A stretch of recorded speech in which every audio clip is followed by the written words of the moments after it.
warahmatullahi wabarakatuh.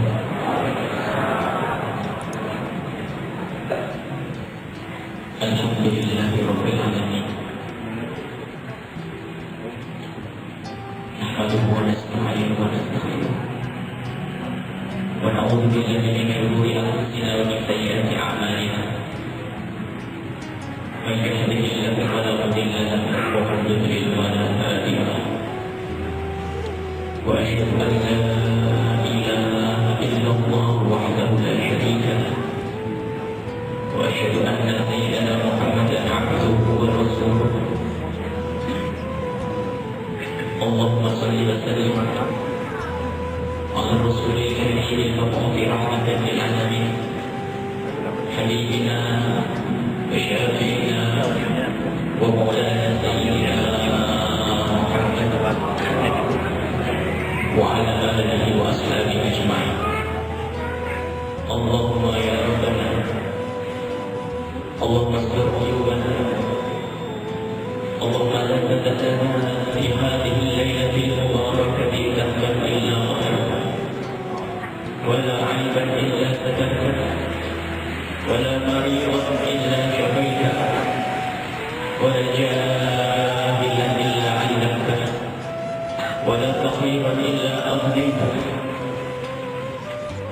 ولا حاجة من حوائج الدنيا إلا قضيتها يا أرحم الراحمين. اللهم يا ربنا احشرنا في زمرة حبيبك سيدنا محمد. يا ربنا احشرنا في زمرة حبيبك سيدنا محمد. يا ربنا احشرنا في زمرة حبيبك سيدنا محمد وتحت لواء حبيبك سيدنا محمد. اللهم ارزقنا محبة أهل بيت حبيبك سيدنا محمد. اللهم ارزقنا محبة أصحاب حبيبك نبينا سيدنا محمد. اللهم ارزقنا التوبة قبل الموت والشهادة عند الموت والجنة بعد الموت. أما بعد، kaum muslimin dan muslimat yang dimuliakan Allah, malam ini adalah malam berbahagia karena kita akan menyebut satu tokoh.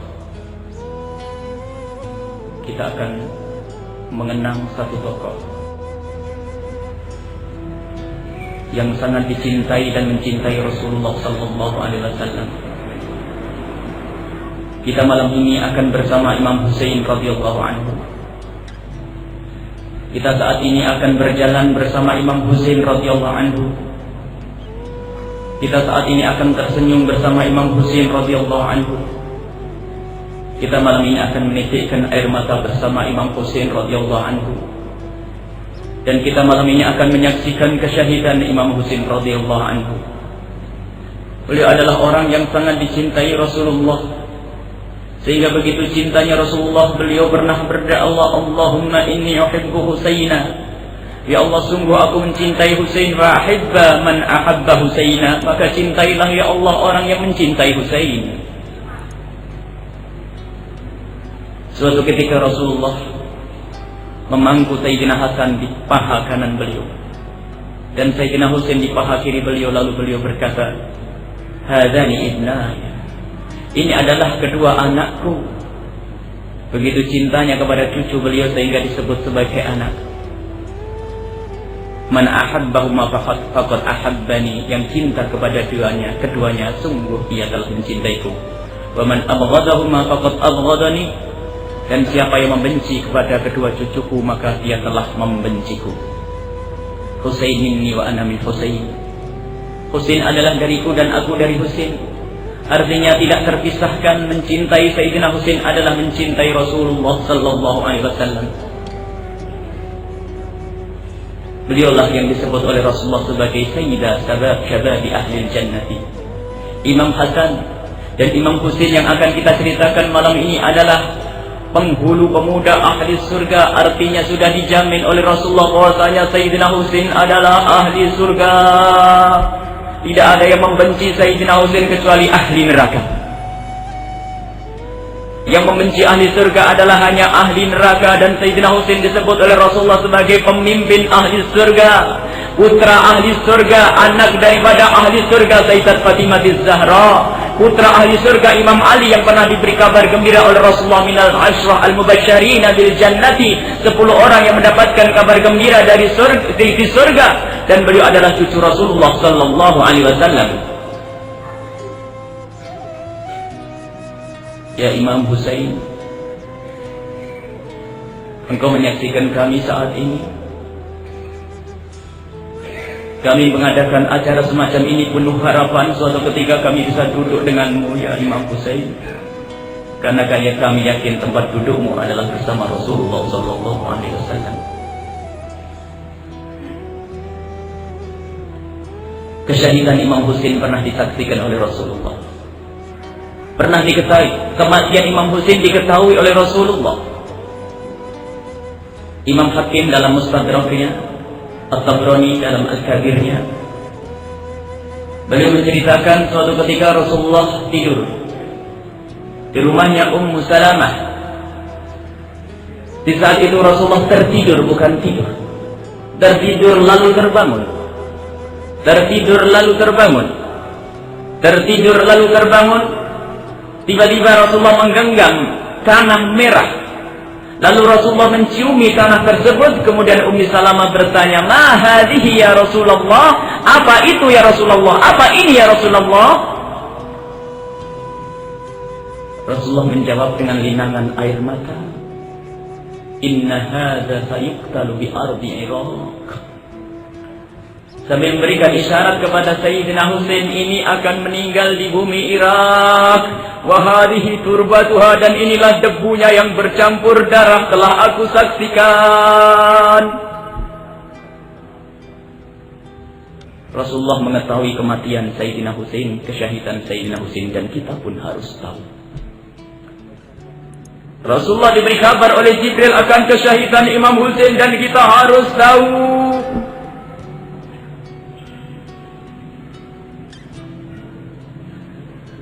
Imam Ahli Bait Rasulullah, Imam Husain, beliau adalah orang yang sangat pemberani. Beliau adalah orang yang tidak pernah takut. Dan beliau sekaligus orang yang sangat menjaga kehormatan keluarga dan diri beliau sendiri. Cerita ini bermula dari perpindahan kekuasaan dari Muawiyah kepada Yazid yang sebelumnya pernah terjadi dari Sayyidina Hasan kepada Muawiyah. Imam Hasan dan Imam Husain adalah dua tokoh yang berbeda, akan tapi tujuannya adalah sama-sama mulia. Kalau kita mengenal Imam Hasan radhiyallahu anhu, putra Sayyidina Husain, putra Sayyidina Ali, saudaranya Imam Husain, Imam Hasan adalah memberikan kepemimpinan kepada satu orang yang bernama Muawiyah. Saat itu tujuannya adalah menghindari pertumpahan darah. Itu pun pernah diisyaratkan oleh Rasulullah bahwasanya putraku Hasan inilah yang akan menyelamatkan dua kelompok bertikai, sehingga dengan cucuku ini akan terhindar perpecahan darah. Dan ini dilakukan oleh Imam Hasan, menyerahkan kepemimpinan kepada Muawiyah. Dan di saat Muawiyah menerima kepemimpinan dari Imam Hasan, berkata Muawiyah, "Wahai Hasan, engkau adalah yang akan menjadi pemimpin setelahku nanti." Sayyidina Hasan menjawab, "Tidak, kepemimpinan tidak diberikan begitu saja, akan tapi diambil dengan cara bermusyawarah. Aku tidak akan terima dengan cara seperti itu." Imam Hasan tidak tamak dengan kepemimpinan, tidak rakus dengan kepemimpinan. Dan setelah itu, di saat Muawiyah menjelang usia tuanya, kepemimpinan dipindahkan kepada Yazid. Disinilah awal perpecahan. Para sahabat Rasulullah sallallahu alaihi wasallam yang tersisa dan para putra-putra sahabat Rasulullah sallallahu alaihi wasallam saat itu terpecah menjadi dua. Yang pertama ikut manhajnya Imam Hasan, yaitu menghindari perpecahan darah, perpecahan dan menghindari pertumpahan darah, sehingga sebagian daripada sahabat Nabi yang tersisa lebih baik diam dan ikut membaiat Yazid. karena tahu siapa Yazid. Semua orang tahu Yazid adalah pemabuk. Yazid adalah orang yang gemar mengumpulkan wanita cantik untuk menyanyi di sekitarnya. Yazid adalah orang fasik. Mereka tahu Yazid adalah orang yang tidak segan-segan memerintahkan algojonya untuk memenggal orang yang berbeda dengannya, untuk memenggal leher orang yang berbeda dengannya. Itulah Yazid yang diketahui oleh para sahabat Nabi Sallallahu Alaihi Wasallam. Sehingga para sahabat Nabi saat itu lebih memilih diam dan ikut membaiat karena menjaga ketentraman umat, agar tidak terjadi perpecahan dan tidak terjadi pertumpahan darah saat itu. Akan tetapi sebagian lagi lebih memilih untuk tidak ikut membaiat Yazid. Hingga pada suatu ketika datang perintah dari Yazid. Yazid berada di Syam. Perintah dari Yazid kepada semua bawahan Yazid, pemimpin-pemimpin yang menjadi bawahan Yazid, gubernur-gubernur yang di daerah-daerah, termasuk yang ada di Kufah, yang ada di Madinah, semuanya harus segera mengambil baiat kepada Yazid, mengambil baiat dari rakyat atas nama Yazid. Dan perintah ini pun sampai kepada Walid ibn Utbah, penguasa Madinah bawahannya Yazid. Dan seketika itu dijalankan perintah Yazid, maka penguasa Madinah memberikan informasi kepada masyarakat Madinah harus segera membaiat Yazid, kalau tidak akan ada hukumannya. Sayyidina Husain mendengar itu semua. Para pecinta Imam Husain mendengar itu semua. Keluarga Imam Husain mendengar itu semua. Sehingga di saat didatangi oleh pasukan, didatangi oleh tentara, didatangi oleh petugas dari Walid ibn Utbah, Sayyidina Imam Husain meminta tempo, tolong berikan waktu aku untuk berpikir, tolong berikan waktu aku untuk merenung. Akhirnya Imam Husain diberi kesempatan untuk berpikir, dan kesempatan itu digunakan oleh Imam Husain bersama orang-orang yang mencintai beliau dari putra sahabat-sahabat Rasulullah dan ahli bait Imam Husain, digunakan untuk meninggalkan Madinah menuju Makkah. Waktu itu bulan Sya'ban tahun 60 Hijriah. Bulan Sya'ban tahun 60 Hijriah, Imam Husain bersama sahabat-sahabat atau pecinta-pecinta beliau dari putra-putra sahabat Rasulullah pergilah ke Madinah, ke Makkah. Sampailah di Makkah Imam Husain beberapa hari di sana, beberapa bulan di sana, hingga dilalui bulan Ramadan, bulan Syawal, bulan Dzulqa'dah. Dan di saat Imam Husain berada di situ, keberadaan Imam Husain sudah didengar dari penjuru negeri. Masyarakat Kufah mendengar kalau Imam Husain berada di Makkah. Sehingga dari masyarakat Kufah itu pada mengirim surat kepada Imam Husain yang isinya Bismillahirrahmanirrahim. Kepada Imam Husain, pemimpin kami warga Kufah menanti kedatanganmu. Kami butuh pemimpin adil sepertimu. Al-ajal, cepat dan cepatlah datang. Tanda tangan diterima oleh Imam Husain terkumpul dari ratusan hingga ribuan. Imam Husain tidak pernah peduli dengan tanda tangan karena Imam Husain tidak menginginkan kekuasaan. Tidak pernah ditoleh, tanda tangan hanya dikumpulkan dan dikumpulkan, akan tetapi semakin hari terkumpul semakin banyak tanda tangan itu. Tercatat sampai 4.000 tanda tangan. Dalam riwayat sampai 16.000 tanda tangan dikirim, yang isinya akan membaiat Imam Husain. Maka saat itu Imam Husain berpikir, kalau seandainya ini benar, sungguh kasihan mereka. Kalau tidak, aku bisa kembali dengan selamat. Akhirnya Imam Husain berkumpul dengan para sahabat beliau, berkumpul dengan keluarga beliau. Akhirnya Imam Husain mengambil keputusan untuk mengutus satu orang. Mengutus satu orang yang saat itu diutus adalah anak paman beliau yang bernama Muslim ibn Aqil. Muslim ibn Aqil diperintah oleh Imam Husain untuk pergi ke Kufah, melihat di lapangan seperti apa yang terjadi di Kufah, bagaimana kebenaran mereka itu. Yang sebetulnya Sayyidina Muslim ibn Aqil saat itu sudah ragu-ragu. Wahai Imam Husain, apakah kamu tidak ingat kejadian yang terjadi kepada kakandamu Hasan? Dan apakah kamu tidak ingat kejadian yang menimpa ayahandamu Imam Ali? Sungguh orang Kufah itu Khadiliyah, mereka adalah orang yang merendahkan ahli bait Rasulullah sallallahu alaihi wasallam. Dijawab oleh Imam Husain, tanda tangan ini jika benar, alangkah kasihannya mereka. Beban aku di hadapan kakekku Rasulullah. Jika mereka adalah Khadiliyah dan Qatiliyah, jika mereka adalah orang yang suka menghinakan kami atau yang akan membunuh kami, ketahuilah mereka akan membunuhku biarpun aku berada di Makkah. Dan sungguh aku tidak mau kalau ternyata aku harus mati di Makkah. Aku tidak ingin darahku tertumpah di Makkah. Sebab mereka itu kalau memang pembunuh-pembunuh akan membunuhku biarpun aku bergelantungan di satirnya Ka'bah. Akhirnya Sayyidina Muslim ibn Aqil menerima, baiklah wahai Imam Husain, kami akan pergi. Pergilah Sayyidina Muslim ibn Aqil. Di tengah jalan Sayyidina Muslim ibn Aqil kehilangan atau mendapatkan musibah, salah satu dari penunjuk jalannya mati. Maka Imam Muslim ibn Aqil kebingungan untuk bisa melanjutkan perjalanannya. Akhirnya mengirim surat kepada Imam Husain dengan harapan bisa dimaafkan untuk bisa kembali. Akan tetapi Imam Husain tetap mengatakan, lanjutkan wahai Muslim ibn Aqil, lanjutkan.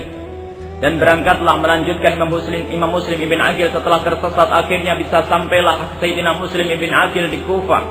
Dan di sana biarpun Sayyidina Muslim ibn Aqil datang dalam sembunyi-sembunyi, akan tetapi di sana mendapatkan sambutan yang luar biasa. Sayyidina Muslim bin Aqil tinggal di rumahnya satu orang yang bernama Mukhtar. Tinggal di tempat itu dan berdatangan orang kepada Sayyidina Husain lembar kertas yang isi lembar surat yang isinya baiat kepada Imam Husain. Sayyidina Muslim bin Aqil didatangi ribuan orang dan ribuan orang, hingga tercatat lebih dari 20.000, bahkan tertulis sampai 60.000 orang ingin membaiat Imam Husain. Seketika itu Imam Sayyidina Muslim ibn Aqil membuat surat dikirimkan kepada Sayyidina Imam Husain radhiyallahu anhu yang isinya, wahai Imam, ketahuilah sungguh masyarakat Kufah benar-benar telah menantimu, segeralah untuk datang. Dikirimlah surat oleh Sayyidina Muslim ibn Aqil. Surat berjalan dan Sayyidina Muslim ibn Aqil berada di Kufah. Kebetulan hadir di satu masjid yang kebetulan saat itu penguasa yang bernama Ibnu Ziyad termasuk penguasa yang belum lama di situ. Ibnu Ziyad menyampaikan khutbahnya, berceramah di situ, dan di dalam ceramah itu memberikan ancaman kepada siapapun yang melindungi Husain. Menurutnya, siapapun yang melindungi Husain, yang ada sangkut pautnya dengan Husain akan mendapatkan ancaman berat dari negeri. Dikumandangkan di mimbar, bahkan termasuk Sayyidina Husain dan Sayyidina Ali adalah orang yang biasa dikutuk di mimbar saat itu. Sayyidina Muslim bin Aqil mendengar khutbah yang semacam itu merasa tidak nyaman, sehingga keluar dari masjid, pindah dari tempatnya Mukhtar, pergi ke tempatnya seorang laki-laki yang bernama Hani. Yang Hani ini adalah orang yang sangat dekat dengan Ibnu Ziyad, akan tapi hatinya juga bersama Imam Husain. Dekat disegani oleh Ibnu Ziyad. Dan di rumah Hani kebetulan saat itu ada satu orang sakit yang bernama Syuraik. Syuraik ini adalah orang tua yang juga sangat disegani oleh Ibnu Ziyad. Sehingga di saat Syuraik sakit, Ibnu Ziyad berusaha untuk berkunjung ke tempatnya Syuraik, mengirimkan surat, wahai Syuraik. Isi surat itu, wahai Syuraik, aku akan berkunjung kepadamu siang ini. Dijawab oleh Syuraik, silahkan wahai Ibnu Ziyad, kami tunggu. Dan ditunggulah. Sebelum kedatangan Ibnu Ziyad, Syuraik membuat satu makanan. Berkata kepada Sayyidina Muslim ibn Aqil, wahai Sayyidina Muslim ibn Aqil, ketahuilah, engkau sadar dan tahu bahwasanya Ibnu Ziyad tidak akan membiarkanmu dan membiarkan Husain dan Imam Husain dan keluarganya hidup. Mereka mau tidak mau akan membunuhmu, dan sekarang kesempatanmu jika engkau ingin membunuh Ibnu Ziyad. Ia akan datang ke tempat ini dan ia tidak tahu kalau engkau ada di sini. Maka ia akan datang sendirian, dan di saat itulah jika engkau mau bunuhlah orang yang terkutuk itu. Akhirnya Sayyidina Muslim hanya mengangguk saja. Dan diam-diam Surek sudah mempersiapkan 30 orang di sekitar rumah. Barangkali terjadi pertarungan antara Muslim ibn Aqil dengan Ibnu Ziyad. Lalu Imam Muslim, Sayyidina Muslim perlu bantuan, maka Surek sudah mempersiapkan bantuan itu. Datanglah Ibnu Ziyad ke tempatnya Hani yang di situ ada Syuraik. Perbincangan terjadi antara Ibnu Ziyad dengan Syuraik. Obrolan dan obrolan terus. Dan Syuraik ini sudah tidak sabar. Kenapa Sayyidina Muslim bin Aqil tidak keluar-keluar? Sehingga Syuraik memanggil, wahai pembawa air, mana minumannya? Tamunya sudah lama belum keluar-keluar nih. Maksudnya memanggil Sayyidina Muslim. Diulang panggilan ini sampai 3 kali. Hei pembantuku, mana airnya? Tidak segera kau keluarkan. 2 kali sampai 3 kali. Kata Ibnu Ziyad, dasar kamu punya pembantu bebal dan tolol, dipanggil tuannya tidak segera datang. Akhirnya Ibnu Ziyad pun pulang. Kemudian Sayyidina Imam Muslim ibn Aqil keluar. Surek berkata, wahai Muslim, ini kesempatan emas dan kita tidak akan menemukan kesempatan lagi setelah hari ini. Kenapa engkau tidak segera keluar dan kau bunuh Ibnu Ziyad? Sambil tersenyum Sayyidina Muslim ibn Aqil berkata, Aku tidak ingin menumpahkan darah di tempatnya Hani, karena Hani tidak menginginkan ada kejadian semacam ini. Yang pertama. Yang kedua, imankulah yang melarangku untuk membunuh tanpa dasar kebenaran. Tidak mungkin aku akan membunuh orang yang semacam ini dalam keadaan dia menjadi tamu. Lihat, jujur, lihat keluarga Rasulullah Sallallahu Alaihi Wasallam dari ahli bait. Dalam keadaan dia terdesak seperti apapun, dia masih menjaga iman, dia masih menjaga akhlak, dia masih menjaga kemuliaan. Loloslah Ibnu Ziyad. Kemudian dari mulut ke mulut terdengarlah oleh Ibnu Ziyad bahwasanya Muslim ibn Aqil berada di Kufah. Dari mulut ke mulut terdengar bahwasanya Muslim ibn Aqil berada di Kufah, maka Ibnu Ziyad marah besar. Lalu menyeru kepada siapapun yang bisa menangkap Muslim ibn Aqil akan mendapatkan hadiah, dan siapapun yang melindungi akan dihukum. Maka orang pada ketakutan saat itu, hingga larilah Sayyidina Muslim ibn Aqil ke rumahnya satu orang yang saat itu ternyata sudah dikepung oleh pasukan-pasukan Ibnu Ziyad. Sehingga Sayyidina Muslim bin Aqil pun harus melakukan perlawanan lebih dari 30 orang yang dikalahkan oleh Sayyidina Muslim bin Aqil. Akan tapi karena beliau sendiri, maka Sayyidina Muslim ibn Aqil pun akhirnya tertangkap dengan penuh luka-luka di tubuhnya, dan dibawalah Sayyidina Muslim bin Aqil ke istana Ibnu Ziyad. Dan di saat itu suratnya Sayyidina Muslim ibn Aqil sudah sampai kepada Sayyidina Husain. Surat Muslim ibn Aqil yang isinya, wahai Husain, segera berangkatlah, nyampe kepada Sayyidina Husain. Sayyidina Husain mempersiapkan semua perabot, semua kebutuhan dipersiapkan, dan Sayyidina Husain membawa keluarga dan para Ansor pecintanya sebanyak 73 orang. Sayyidina Husain bersama keluarga dan para sahabat keluar, bertemu dengan Sayyidina Abdullah ibn Abbas. Bertemu dengan Sayyidina Abdullah ibn Abbas, yang saat itu Sayyidina Abdullah bin Abbas menegur, wahai Husain, wahai cucu Rasulullah, hendak kemana engkau? Sayyidina Husain menjawab, aku hendak ke Kufah. Untuk apa? Masyarakat Kufah menantiku. Diingatkan kembali oleh Sayyidina Abdullah ibn Abbas, apakah kau tidak ingat apa yang pernah dilakukan oleh masyarakat Irak kepada kakakmu Hasan? Dijawab oleh Sayyidina Imam Husain bahwasanya, yang aku pikirkan adalah jika mereka benar, sungguh alangkah kecewanya jika aku tidak datang. Adapun jika mereka berbohong, maka aku pun bisa langsung kembali dalam keadaan selamat dan keadaan baik-baik. Akhirnya dengan menitikkan air mata, Sayyidina Abdullah ibn Abbas merangkul Sayyidina Husain dan melepas Sayyidina Husain. Berjalanlah Sayyidina Husain atas dasar surat Sayyidina Muslim ibn Aqil. Di saat itu Sayyidina Husain juga mengirim surat balasan yang isinya, Assalamualaikum kepada saudaraku Muslim ibn Aqil dan kaum muslimin yang berada di Kufah.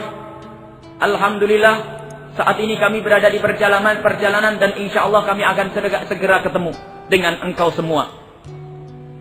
Surat dibawa oleh satu orang yang sangat dipercaya oleh Sayyidina Husain, yang bernama adalah Qais. Qais adalah salah satu orang yang dipercaya. Qais Mazhar bin Mazhar, orang yang sangat dipercaya Sayyidina Husain, saat itu membawa surat daripada Sayyidina Husain. Surat dibawa oleh Qais. Akan tetapi lihat, Ibnu Ziyad punya makar yang lain. Setelah menangkap Sayyidina Muslim ibn Aqil, Ibnu Ziyad mengerahkan pasukan untuk menjaga di Qadisiyah, tempat masuknya orang dari penjuru Makkah. Di situ berdiri pasukan-pasukan menjaga siapapun yang masuk dari penjuru Makkah harus diperiksa. Barangkali ada membawa berita dari Sayyidina Husain, atau barangkali rombongan Sayyidina Husain sendiri harus dihentikan. Sayyidina Muslim bin Aqil masuk istana, dan di saat Sayyidina Muslim bin Aqil berangkat ke istana diiringi oleh orang-orang yang mengaku pecinta Sayyidina Husain. Ribuan orang mengikuti di belakang Muslim ibn Aqil. Akan tapi di saat Sayyidina Muslim bin Aqil berada di dalam masuk istana Ibnu Ziyad, tidak ada yang bergerak dari mereka. Persatu-persatu mereka meninggalkan Sayyidina Muslim bin Aqil, sehingga tidak ada yang menemani Sayyidina Muslim bin Aqil kecuali beberapa orang saja. Tidak ada yang berani. Pengecut semuanya hanya berani mengundang Imam Husain. Akan tetapi di saat utusan Imam Husain dalam keadaan terjepit, mereka tidak mau membelanya.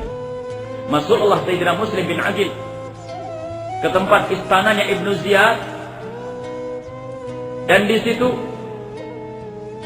Sayyidina Muslim bin Aqil dibiarkan beberapa waktu,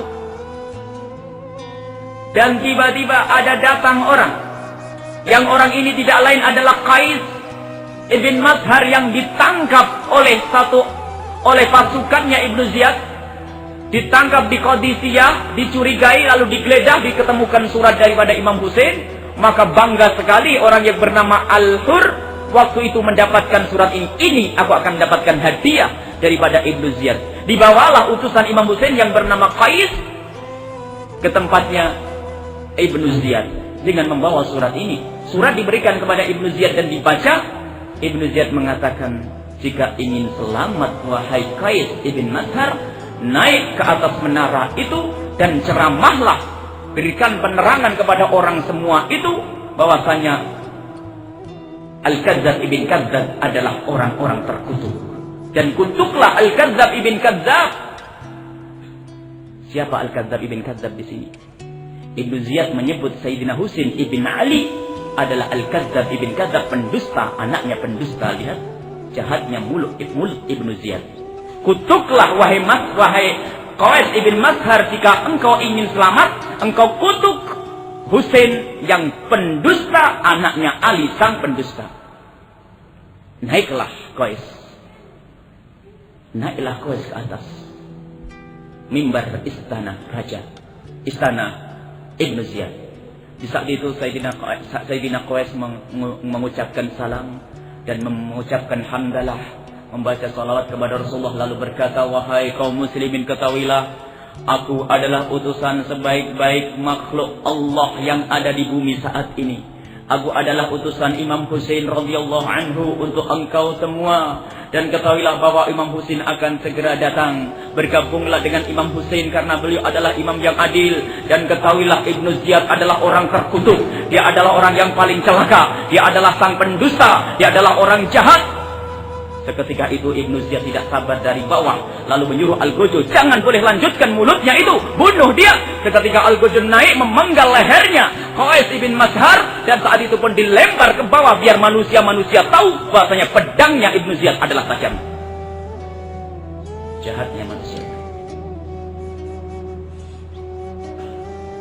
Kemudian setelah itu gilirannya Imam Muslim ibn Aqil. Didatangkan Muslim ibn Aqil ke dalam istana Ibnu Ziyad. Lalu Ibnu Ziyad menyuruhkan kepada para Al-Gojo untuk menghantarkan Muslim ibn Aqil naik ke atas menara. Muslim ibn Aqil, tidak ada tempat bagimu di sini. Kenapa engkau tidak mengucapkan salam kepadaku? Dijawab oleh Muslim ibn Aqil, akankah aku mengucapkan salam kepada orang yang akan membunuhku? Lihat, Ahli bait tidak pernah takut, nggak ada sembunyi-sembunyi. Dalam keadaan terdesak masih berani. Akankah aku mengucapkan salam kepada orang yang akan membunuhku? Seketika itu Ibnu Ziyad marah. Bawa ke atas, cincang dia di atas, dan lemparkan mayatnya ke bumi. Dan benar, dibawa Sayyidina Muslim Ibn Aqil ke atas istana dan dibunuh di situ, lalu dilemparkan mayat Sayyidina Muslim Ibn Aqil. Dan ketahuilah, inilah awal kesyahidan ahli bait Rasulullah sallallahu alaihi wasallam dalam kisah ini. Dan sebelum Sayyidina Muslim bin Aqil dibunuh oleh Al-Gujur, Sayyidina Muslim bin Aqil masih sempat berbisik kepada satu orang yang bernama Muhammad ibn As'ad. Wahai Muhammad ibn As'ad, tolong. Ada, di saat itu masih ada orang yang dipercaya ya, biarpun itu di lingkupnya Ibnu Ziyad, akan tapi Sayyidina Muslim ibn Aqil masih menduga ada orang yang dipercaya, yang saat itu adalah Muhammad ibn As'ad, sambil berbisik, tolong sampaikan kepada Husain bahwasanya keadaanku seperti ini. Muhammad ibn As'ad keluar, segera membuat surat, dikirimkan kepada Sayyidina Husain. Dan surat itu diterima oleh Sayyidina Husain kapan? Di saat Sayyidina Husain sudah mendekati Karbala, di satu tempat di Al-Qadisiyah. Baru Imam Husain menerima surat.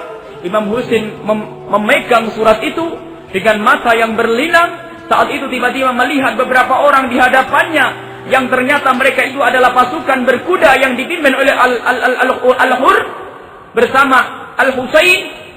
Mereka mendatangi Imam Husain, lalu Imam Husain menoleh kepada ahli bait beliau, menoleh kepada para pecinta beliau. Lihat, kau saksikan ada dusta di sini. Muslim bin Aqil telah dibunuh oleh mereka. Apa yang harus kita lakukan? Kemudian pasukan itu mendekat kepada Imam Husain. Imam Husain berkata, mundur semuanya. Mundur semuanya.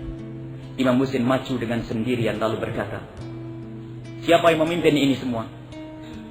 Aku yang memimpin. Hur berkata, aku yang memimpin. Imam Husain berkata, engkau datang untukku, untuk membelaku atau untuk menghancurkanku? Engkau datang untuk membelaku atau untuk menangkapku? Hur menjawab, kami mendapatkan perintah dari Ibnu Ziyad untuk menghentikan engkau agar tidak sampai ke Kufah. Baik, baiklah kalau begitu. Imam Husain kemudian kembali kepada keluarganya. Lihat, ada tipu daya yang besar di sini.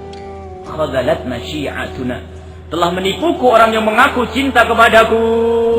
Khadalatna syi'atuna, telah menipuku orang-orang yang mengaku membelaku dan mencintaiku, kata Imam Husain. Kemudian setelah itu Imam Husain di malam harinya berkumpul. Waktu itu hari Jumat, tanggal 3 Muharram tahun 661. Imam Husain mengumpulkan para sahabat-sahabat beliau dan mengumpulkan ahli bait beliau. Diajak mereka memohon dan berdoa kepada Allah Subhanahu wa taala. Dan di saat berkumpul itu Imam Husain berkata kepada ahli bait beliau, wahai ahli baitku, wahai keluargaku, lihat, sambil Imam Husain membuka kelambu, membuka jendela perkemahan.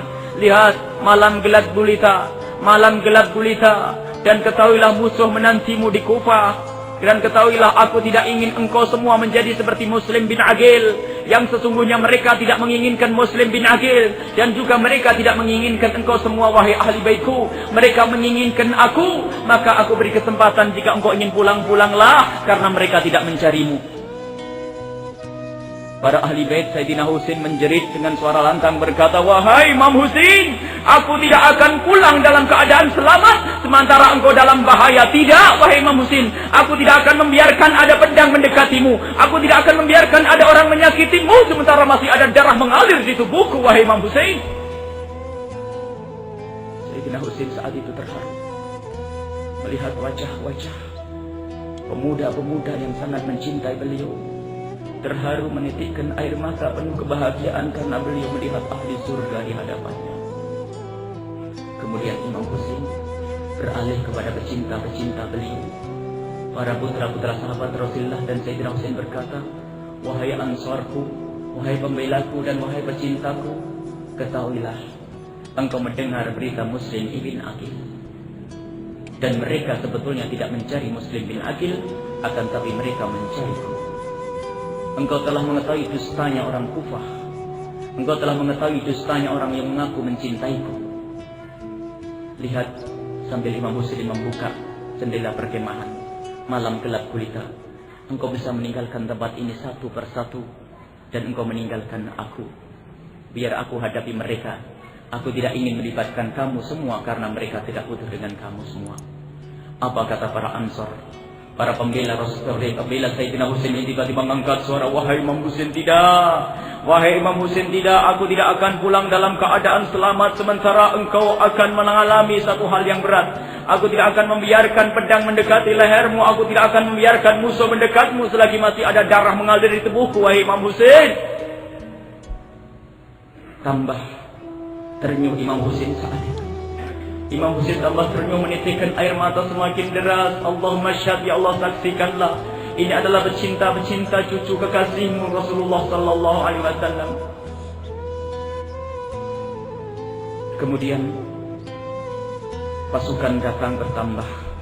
Mulai dari 1000 datang 4000 lagi, bahkan datang 6000 lagi. Ribuan pasukan didatangkan oleh Ibnu Ziyad. Setelah dipimpin oleh Hur, kemudian dipimpin oleh Husain, kemudian dipimpin oleh yang terakhir oleh Umar ibn Sa'ad ibn Abi Waqqas. Umar bin Sa'ad bin Abi Waqqas adalah memimpin pasukan terbesar yang saat itu punya tugas untuk segera menghabisi Imam Husain. Dan di saat pasukan-pasukan itu datang, maka Imam Husain penasaran untuk yang kesekian kalinya. Tidak puas dengan jawaban yang pertama, lalu datang lagi dan ingin bertemu dengan Umar ibn Sa'ad bin Abi Waqqas, pemimpin mereka. Lalu Imam Husain bertanya, wahai Umar bin Sa'ad bin Abi Waqqas, apa yang kau kehendaki dariku? Maka Umar bin Sa'ad bin Abi Waqqas menjawab, aku mendapatkan tugas dari Ibnu Ziyad agar membawamu ke Kufah, menghadap Ibnu Ziyad. Kata Imam Husain, oh tidak, aku datang bukan untuk Ibnu Ziyad. Tidak, aku mendapatkan tugas harus membawamu. Mau tidak mau kamu harus kami bawa ke Ibnu Ziyad. Imam Husain mengatakan, tidak wahai Umar ibn Sa'ad bin Abi Waqqas. Kemudian setelah itu seperti biasa Imam Husain melakukan sholat. Uniknya, di saat Imam Husain sholat, para pasukan Umar bin Sa'ad bin Abi Waqqas juga ikut sholat di belakangnya Imam Husain. Karena mereka masih mempercaya sebetulnya kemuliaan adalah di tangan Imam Husain. Akan tetapi namanya hubbud dunia dan hubbul jah, cinta dunia dan cinta pangkat, menjadikan sesaat mereka lupa kepada kebenaran yang sesungguhnya. Akhirnya Imam Husain mencoba untuk mendekat kepada Umar dan berkata, wahai Umar bin Sa'ad bin Abi Waqqas, kelihatannya keadaan tidak memungkinkan untuk aku berangkat ke Kufah. Sekarang aku minta salah satu dari 3 pilihan jika engkau mau. Pilihan apa wahai Husain? Pilihan itu adalah, biarkan aku kembali ke Makkah, 1. Yang kedua, biarkan aku melanjutkan perjalanan ke Syam saja ketemu Yazid, 2. Yang ketiga, biarkan aku kembali kemana saja, pergi kemana saja, yang penting aku tidak berbenturan dengan pasukan. Dijawab oleh Umar, wahai Husain, akan aku laporkan kepada atasanku. Kemudian Umar bin Sa'ad bin Abi Waqqas memberikan kabar kepada Ibnu Ziyad, Ubaidillah Ibnu Ziyad. Ibnu Ziyad namanya Ubaidillah Ibn Ziyad. Sampai berita ini kepada Ubaidillah Ibn Ziyad. Apa kata Ubaidillah bin Ziyad? Aku tidak memerintahkan kepada Umar untuk memperpanjang urusan. Wahai Syammar ibn Dil Jausan, salah satu bawahannya, wahai Syammar ibn Dil Jausan, pergi dan bawa pasukan dan katakan kepada Umar ibn Sa'ad, kalau mereka tidak segera, kalau ia tidak segera membunuh Husain, maka bunuhlah dia. Syammar ibn Dil Jausan segera bangkit, berdiri dengan pasukannya, mendatangi tempat yang namanya Karbala. Di situ bertemu dengan Umar bin Sa'ad bin Abi Waqqas. Wahai Umar bin Sa'ad bin Abi Waqqas, aku mendapatkan perintah dari Ibnu Ziyad agar memerintahkan kepadamu agar engkau segera membunuh Husain dan kawan-kawan. Umar bin Sa'ad bin Abi Waqqas mendapatkan perintah seperti ini juga bingung. Akhirnya dengan segera mereka mengerahkan baik, lalu pasukan disiapkan. Wahai pasukan, kita serang Husain dan kawan-kawan. Pasukan hendak menyerang Imam Husain. Akan tetapi Imam Husain menyetop dulu. Stop wahai Umar bin Sa'ad bin Abi Waqqas. Jika kita harus perang, tolong beri aku kesempatan semalam saja. Esok harilah waktunya. Malam itu malam cinta. Esok harilah waktunya. Baik, aku beri kesempatan Husain, barangkali pikiranmu berubah untuk kembali untuk bisa ngikut aku ke Kufah sehingga tidak ada pertumpahan darah. Baik. Sayyidina Imam Husain menggunakan malam itu untuk memohon kepada Allah. Para sahabat dan para pecinta-pecinta beliau diajak memohon kepada Allah, berdoa, mengucapkan lima doa, ya Hayyu ya Qayyum, Allahumma anta dikuti an kulli karbin, wa anta rajai an kulli syiddatin, wa anta waliyyu kulli nikmatin, wa anta sahibu kulli hasanatin. Ya Allah, Engkaulah yang akan membuka segala kesusahan, dan Engkau harapanku di saat kami berada dalam kesempitan. Ya Allah, ya Allah, Engkaulah penguasa segala nikmat, dan Engkaulah pemilik segala kebaikan. Ya Allah, ya Hayyu ya Qayyum, ya Hayyu ya Qayyum, ya Hayyu ya Qayyum. Doa ini dipanjatkan oleh Imam Husain sepanjang malam, hingga di tengah malam. Setelah Imam Husain membaca doa-doa bersama para sahabat dan ahli bait beliau, Imam Husain menyendiri di pojok perkemahan. Saat itu disaksikan oleh saudari beliau yang bernama Zainab binti Ali radhiyallahu anha. Sayyidah Zainab adalah saudari daripada Imam Husain. Yang saat itu Imam Husain sambil berzikir memohon kepada Allah, tiba-tiba Imam Husain tertidur. Dan di saat tertidur itu Imam Husain terbangun dalam keadaan kaget. Lalu di saat itu Sayyidah Zainab melihat dan bertanya, Husain, ada apa engkau? Ada apa engkau, Husain? Imam Husain menjawab, wahai saudariku Zainab, aku melihat Rasulullah. Aku melihat Rasulullah dan Rasulullah bersabda. Aku melihat kakek dan kakek Rasulullah berkata, wahai Husain, besok sore engkau berbuka di tempatku, wahai Husain. Sayyidina Husain menitikkan air mata, sadar bahwasanya esoklah hari kematiannya. Esok akan berbuka di tempatnya Rasulullah sallallahu alaihi wasallam. Saat itu Sayyidah Zainab juga ikut menitikkan air mata. Wahai Husain, aku pantas menitikkan air mata, tetapi engkau tidak pantas menitikkan air mata. Imam Husain menjawab, aku menitikkan air mata bukan takut kematian, wahai kakakku, tetapi aku melihat itu pasukan-pasukan yang di hadapanku itu. Setelah kematianku mereka menjadi ahli neraka. Aku lebih senang jika mereka tidak membunuhku lalu mereka masuk surga. Aku lebih senang jika peperangan ini tidak terjadi lalu mereka selamat lalu masuk surga. Lihat akhlaknya Imam Husain, cucu Rasulullah Ar-Ra'uf Rahim. Biarpun melihat musuh-musuh yang akan membunuhnya, tetapi yang ada masih kasih sayang dan cinta. Tidak ingin ada orang yang masuk neraka gara-gara berbuat jahat kepada Imam Husain. Kemudian Imam Husain setelah itu melepas baju luarnya, baju jubah luarnya dilepas. Dan setelah melepas baju luarnya, Imam Husain mengambil bajunya, jubahnya Rasulullah yang sudah usang. Diambil baju Rasulullah yang sudah usang, dikenakan oleh Imam Husain, ditaruh di dalam tidak di bagian dalam yang menempel kepada tubuh Sayyidina Husain. Kemudian jubahnya ditaruh di luar. Jubah Imam Husain sendiri yang bagus ditaruh di luar. Sayyidah Zainab lagi-lagi bertanya, wahai Husain, kenapa begitu cara kamu memakai baju? Kenapa baju yang jelek kau taruh di dalam? Imam Husain menjawab, aku akan berhadapan dengan orang rakus. Di saat aku mati nanti mereka pasti akan mengambil pedangku, mengambil semua yang menempel kepadaku yang masih berharga. Mereka akan mengambil bajuku. Dan di saat mereka sampai kepada baju yang dalam, mereka akan melihat bahwa bajuku sudah usang, maka mereka tidak akan mencabik bajuku dan tidak akan mengambil bajuku. Karena kami, ahli bait Rasulullah, tidak ingin auratnya terlihat oleh siapapun. Pahami makna ini. Ahli bait Rasulullah di saat mau meninggal masih ingat aurat. Dan itulah kemuliaan ya Imam Husain. Alangkah mulianya dirimu.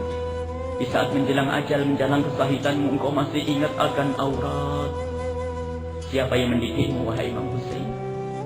Yang mendidik adalah Sayyidat Fatimah Az-Zahra, orang yang sangat pemalu. Yang mendidik adalah Imam Ali karramallahu wajhah, orang yang sangat berani. Dan yang mendidiknya adalah Rasulullah sallallahu alaihi wasallam. Itulah Imam Husain. Dan di pagi harinya, peperangan pun harus dimulai. Peperangan harus dimulai. Imam Husain mengatur barisan, dan di depan barisan jumlah yang berlipat-lipat. Kalau Imam Husain hanya dengan 73 orang tapi akan berhadapan dengan ribuan manusia yang Imam Husain mengatur barisan, dan barisan diatur dengan rapi oleh Imam Husain. Imam Husain diikuti oleh putra-putra beliau dan saudara-saudara beliau. Saudara beliau ada yang bernama Abbas. Sayyidina saudara Imam Husain Abbas ibn Ali. Beliaulah yang akan membawa bendera Imam Husain. Kemudian ada tangan kanan Imam Husain yang bernama Ali Akbar. Kemudian juga yang bersama Imam Husain adalah Abu Bakar ibn Ali. Abu Bakar ibn Husain, putra Imam Husain yang bernama Abu Bakar. Dan juga didampingi oleh Umar ibn Husain, orang yang bernama Umar, Sayyidina Umar ibn Husain ibn Ali. Dan juga di situ ada Hamzah atau Al-Qasim ibn Hasan, dan masih banyak ahli bait Rasulullah yang menemani Imam Husain. Imam Husain mengatur barisan. Seperti biasanya, ahli bait Rasulullah tidak mau menjadikan orang lain menjadi bemper keselamatan dirinya sendiri. Imam Husain tidak menjadikan orang lain menjadi bemper untuk keselamatan diri beliau sendiri. Akan tapi lihat, barisan diatur rapi oleh Imam Husain. Para keluarga Imam Husain ditaruh di barisan paling depan, dan para pengikut Imam Husain, pecinta Imam Husain, taruh di belakang. Akan tetapi ada protes. Ada protes dari pecinta Imam Husain. Wahai Imam Husain, kenapa harus seperti ini barisan ini? Dijawab oleh Imam Husain, ya seperti inilah ahli bait harus mengatur barisan. Seperti inilah ahli bait mengatur barisan. Karena ini adalah masalah pembelaan kepada ahli bait, maka ahli bait yang paling depan dan bukan engkau. Tiba-tiba para pecinta Imam Husain berkata dengan suara lantang, wahai Imam Husain, tolong, di dalam peperangan yang lain boleh seperti ini, tapi aku mohon, kami mohon, di dalam peperangan ini jangan ahli baitmu yang ada di depan, biar kami yang ada di depan. Imam Husain terasa terkagetkan dengan suara lantang ini. Kenapa seperti itu? Wahai Imam Husain, mereka adalah orang-orang pembenci ahli bait. Mereka adalah orang-orang yang memusuhi ahli bait. Jika ahli bait berada di barisan depan, lalu mereka sudah bisa menghabiskan, membunuh ahli bait, giliran kami mereka akan membiarkan kami. Tidak, kami tidak akan ingin selamat jika engkau mati duluan, wahai Imam Husain. Biar tolong kami taruh di depan, biar kami yang mati, kami yang membelamu. Jangan keluargamu saja yang mati lalu mereka membiarkan kami selamat, wahai Imam Husain. Suara pasukan yang lantang menjadikan Imam Husain tergoyahkan. Tapi goyah rahmat. Akhirnya Imam Husain tersenyum berkata, baiklah wahai pecintaku, engkau yang berada di depan, biar keluargaku berada di belakang. Akhirnya peperangan pun mulai. Peperangan pun dimulai. Akhirnya Imam Husain menyeru, mari kita maju berperang. Satu orang yang minta izin pertama kali adalah Ali Al-Akbar, putra Sayyidina Husain. Berkata kepada ayahandanya, wahai Imam Husain, biar aku yang akan mendampingimu. Aku akan mendampingimu. Diizinkan oleh Imam Husain, baik silahkan. Lalu majulah Imam Husain bersama pasukan. Imam Husain paling depan dan didampingi oleh putra beliau yang bernama Ali Akbar. Ali Akbar melompat ke kiri dan ke kanan. Jika ada musuh dari kanan, Imam Husain berada di kanannya, dan begitu seterusnya. Jika ada musuh di depan Imam Husain, ke depannya melindungi Imam Husain. Jika ada pedang mendekat Imam Husain, ditangkas, ditebas itu tangan. Dan begitu juga jika ada orang yang ingin membunuh Imam Husain dari belakang, didahului oleh Sayyidina Imam Ali Al-Akbar. Akan tetapi, rupanya Imam Ali harus mendahului Imam Husain menjadi mati syahid. Di saat itu terlena Imam Ali Zainal Abidin, tiba-tiba ada pedang yang menyambar pundak beliau sehingga beliau tidak bisa menggerakkan tangannya, menggerakkan pedangnya, sehingga ditambah lagi di pundak kiri beliau, sehingga akhirnya Imam Ali Al-Akbar mendapatkan tusukan yang banyak, tombak, pedang, panah, sehingga begitu merasakan sakit, lemahlah beliau, dan akhirnya dibunuhlah Imam Ali Al-Akbar oleh musuh-musuh Allah itu. Sayyidah Zainab melihat kejadian ini dari kejauhan, merasakan keponakannya meninggal, mati syahid. Sayyidah Zainab melompat, lalu mengambil mayat, mengambil jenazah Imam Ali Akbar, ditarik untuk dibawa ke perkemahan agar tidak diinjak oleh kuda, tidak diinjak oleh pasukan-pasukan yang terkutuk itu. Kemudian ada lagi yang minta izin kepada Imam Husain radhiyallahu anhu. Putra Sayyidina Hasan yang pertama bernama Hamzah. Dalam riwayat namanya Al-Qasim atau Hamzah. Hamzah minta izin, wahai Imam, izinkan aku untuk mendampingimu. Imam Husain menganggukkan kepala, cepat, silakan. Akhirnya Sayyidina Hamzah ibn Hasan ibn Ali, putra Sayyidina Hasan, mendampingi Sayyidina Imam Husain seperti yang pernah dilakukan oleh Imam Ali Al-Akbar. Didampingi kanan kiri beliau, dijadikan tempat untuk melompat ke sana kemari, tujuannya adalah agar Imam Husain selamat. Akan tapi di saat giatnya Imam Hamzah dalam membela Imam Husain, saat itu ada yang tidak beres di kaki Imam Hamzah. Pengikat tali sepatu beliau terputuskan, sehingga tidak mengurangi kelincahan beliau. Sehingga beliau perlu untuk membetulkan serampat sandal. Beliau harus membetulkan tali pengikat sepatunya itu. Di saat beliau membungkuk, ketahuilah ada asygal kaum, paling celakanya manusia.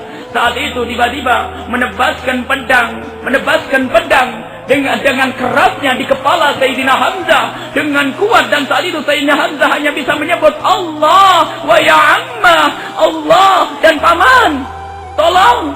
Saat itu Imam Husain mendengar dari kejauhan, melompat dari medan, melompat dari lingkaran musuh-musuh Allah itu, dengan kudanya mendekat kepada Sayyidina Hamzah, dan dipeluk Sayyidina Hamzah yang saat itu sudah bergetar, dan setelah itu diam. Kemudian Imam Husain berkata, Allahumma syahad, ya Allah saksikan, ya Allah saksikan, ya Allah saksikan, inilah syahidku di hari ini ya Allah. Kemudian Sayyidina Imam Husain berkata kepada Sayyidina Hamzah, wahai Hamzah, ketahuilah, tempat kita bertemu adalah di depan kakek Rasulullah sallallahu alaihi wasallam. Kejamnya manusia itu. Kemudian kebiasaan Imam Husain itu indah. Biarpun dalam medan laga sekalipun, Imam Husain masih menghibur keluarganya. Jadi Imam Husain itu di saat berada di medan laga, sesaat Imam Husain itu keluar dengan kudanya hanya untuk mendekat ke perkemahan, lalu muter-muter di perkemahan, sehingga ringkikan kuda itu bisa didengar oleh keluarganya tersenyum. Yang biasa pertama kali yang keluar adalah putri beliau yang bernama Sukainah binti Husain bin Ali bin Abi Thalib. Sukainah setiap kali mendengar suara ringkikan kuda, lalu melompat dan membuka jendela perkemahan dan melambaikan tangan, Abah, hati-hati Abah. Imam Husain pun melambaikan tangannya. Baik, hati-hati wahai putriku. Lalu kembali Imam Husain ke medan laga, melanjutkan peperangannya. Kembalilah Imam Husain di medan laga. Imam Husain berada di medan laga ini. Waktu sudah menjelang siang, sholat zuhur. Menjelang waktu zuhur, siang terasakan panas di dalam peperangan itu. Tiba-tiba terdengar jeritan anak kecil, yang Imam Husain mula-mula tidak sadar dari mana datangnya jeritan itu. Akan tapi tiba-tiba Imam Husain tersadar bahwasanya jeritan itu datang dari perkemahan beliau. Lalu Imam Husain segera menoleh. Ada suara jeritan, menoleh Imam Husain dan melompat lagi dengan kudanya mendekat ke perkemahan. Baru sadar bahwasanya yang menjerit adalah bayi beliau yang masih kecil yang bernama Abdullah ibn Husain.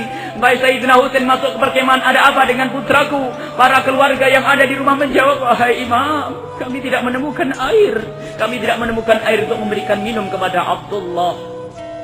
Kemudian dirangkul oleh Imam Husain, dibawalah Abdullah ke depan medan laga. Wahai kaum, ketahuilah, di dalam peperangan tidak boleh membunuh anak kecil, tidak boleh membunuh wanita, dan tidak boleh membunuh orang tua. Ini aku punya bayi kecil, tolong berikan kepadaku setetes air.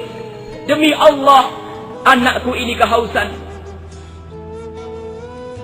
Permohonan dari Imam Husain bukan dikabulkan, akan tetapi ada satu orang terkutuk tiba-tiba melemparkan tombak dengan kuat, dan tombak itu tepat di dada Sayyidina Abdullah ibn Husain. Bayi yang kecil itu menjerit, dan itu jeritan yang terakhir, dan bergetar di tangan Imam Husain, dan bersimbah darah memuncrat ke muka Sayyidina Husain. Saat itu sang bayi menjerit dan tidak ada suara. Setelah menjerit tidak ada suaranya lagi, dan oleh Sayyidina Husain dipeluk, dan dipeluk dengan harapan bisa hidup. Akan tapi setelah dipeluk ternyata bayi ini tidak bergerak lagi. Imam Husain mengangkat tangan, Allahumma syhad, Allahumma syhad, ya Allah saksikan ya Allah, waqtulhu ya Allah atasan, bunuhlah orang itu ya Allah, matikan orang itu dalam keadaan haus. Sayyidina Husain hanya bisa memeluk sang bayi. Dan ketahuilah, orang yang melempar tombak itu seketika itu kehausan dan minta dikasih minum, tetap haus sampai perutnya besar dan meletus dalam keadaan mati sehina-hina kematian. Abdullah, orang bayi kecil, menjadi mati syahid di medan laga. Peperangan terus berlanjut hingga tidak ada yaki yang tersisa dari ahli bait Rasulullah kecuali Sayyidina Abbas. Sayyidina Abbas ibn Ali, saudaranya Sayyidina Husain seayah. Sayyidina Abbas pembawa bendera inilah yang tersisa. Dan di saat seperti ini ternyata tidak menjadikan Sayyidina Abbas menjadi lemah, justru semakin giat dan semakin kuat di dalam membela Imam Husain. Akan tetapi ternyata Sayyidina Abbas pun harus mendahului Imam Husain, dan Sayyidina Abbas terbunuh di tempat itu juga. Tinggal siapa saat ini? Tinggal siapa saat ini, wahai kaum muslimin, pecinta ahli bait Rasulullah? Tidak ada yang tersisa kecuali Imam Husain radhiyallahu anhu dengan gagahnya berdiri di atas kuda. Imam Husain melihat ke kiri ke kanan, tidak punya teman lagi.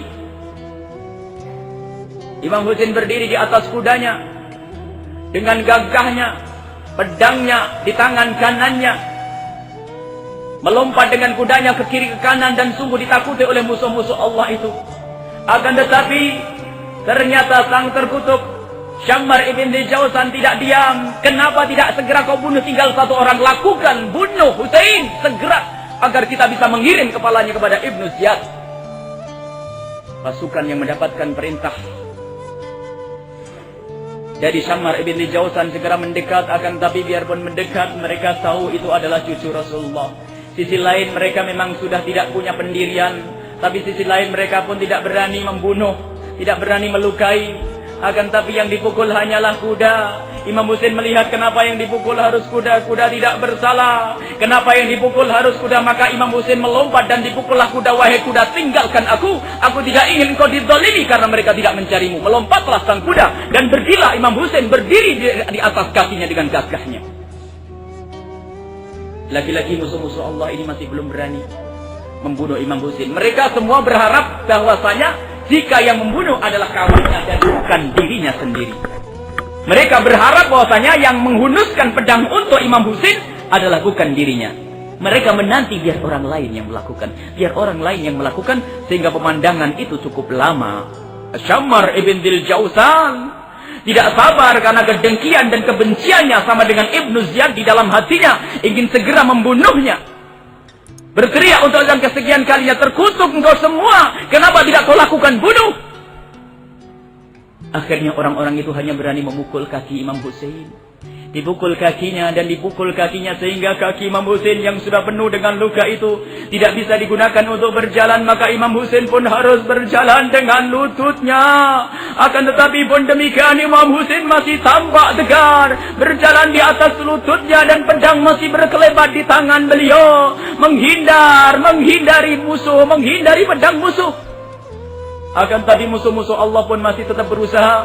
Setelah kaki Imam Husain sudah tidak bisa berjalan, yang Imam Husain hanya bisa berjalan dengan lututnya, maka berpindah mereka melukai tangan kanan Imam Husain. Tangan kanan Imam Husain terlukai, maka Imam Husain pun sudah tidak bisa memegang pedang. Berpindahlah pedang ke tangan kiri Imam Husain, dan di saat tangan kiri Imam Husain pun dilukai dengan tombak oleh musuh-musuh Allah, maka pedang pun terjatuh, dan Imam Husain hanya bisa mengelak ke kiri dan ke kanan, ke belakang dan ke depan, karena tangan Imam Husain sudah tidak berfungsi lagi. Pun demikian Imam Husain belum dibunuh oleh mereka. Akan tapi si terkutuk Syammar ibn Jausan tetap mengatakan cepat bunuh dan cepat bunuh. Rupanya tidak ada yang segera membunuh. Lalu Syammar ibn Jausan memaksa kepada orang pegang kepalanya dan pegang badannya. Akhirnya ada orang yang memegang kepala Sayyidina Husain dan ada orang yang memegang tubuh Imam Husain. Tiba-tiba Syammar ibn Jausan mengangkat pedangnya tinggi-tinggi, dan di saat itu dengan penuh kebanggaan menurunkan pedang ke leher Imam Husain, dan di saat itulah terpisah kepala Sayyidina Husain dari badannya. Ketahuilah kaum muslimin, bersama jatuhnya kepala Imam Husain ke bumi, saat itulah Imam Husain bertemu dengan kakek beliau Rasulullah sallallahu alaihi wasallam. Bersama jatuhnya kepala Imam Husain ke bumi, saat itu Imam Husain menyusul ayahandanya Imam Ali karramallahu wajhah. Bersama jatuhnya kepala Imam Husain ke bumi, saat itu Imam Husain menyusul ibundanya Sayyidat Fatimah Az-Zahra. Bersama jatuhnya kepala Imam Husain ke bumi, maka bertemulah Imam Husain dengan Sayyidina Hasan radhiyallahu anhu. Dan bersama jatuhnya Imam Husain, maka ketahuilah terperosok, terjerumus manusia perkutuk ke dalam neraka Jahannam.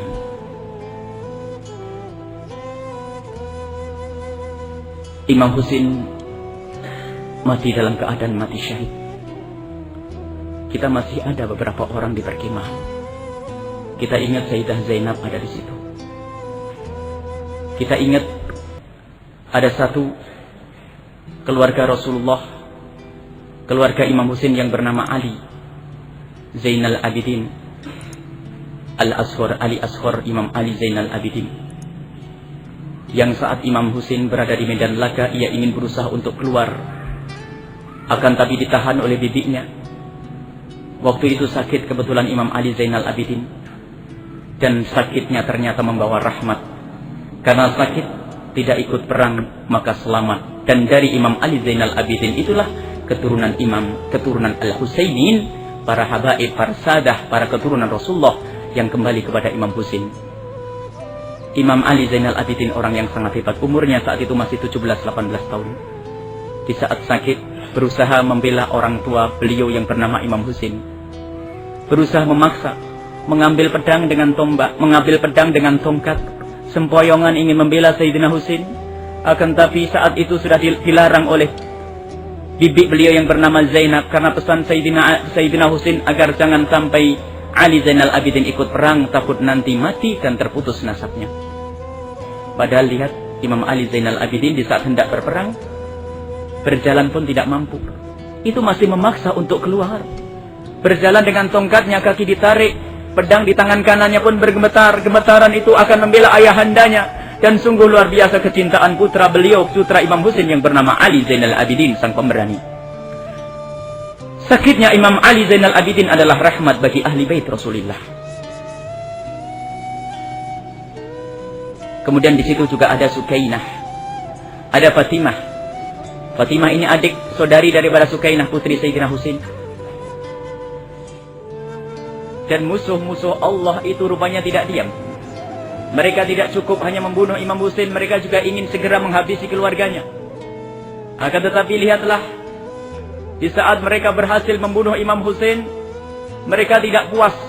Karena pesan daripada Ibnu Ziyad, jika engkau sempat bisa membunuh Husain, lalu injaklah kepala Husain dan tubuhnya dengan kudamu. Injak dengan kudamu. Maka di saat itu setelah dipenggal lehernya, maka dikerahkan kuda untuk menginjak kepala Imam Husain dan menginjak tubuh Imam Husain radhiyallahu anhu. Itulah kebencian mereka kepada ahli bait Rasulullah. Yang berada di dalam perkemahan menanti-nanti kabar bagaimana Husain. Mereka menanti bagaimana syahid Husain, selamatkah atau tidak. Tapi apapun bentuknya mereka berharap bahwasanya Imam Husain akan masih selamat. Sehingga mereka menanti-nanti, kok tidak ada kuda yang datang, tidak ada ringkian kuda yang datang, kok tidak ada kabar Imam Husain melewati perkemahan sudah lama. Tiba-tiba di saat mereka berpikir seperti itu, terdengarlah ringkian kuda dan alangkah senangnya mereka yang berada di dalam perkemahan.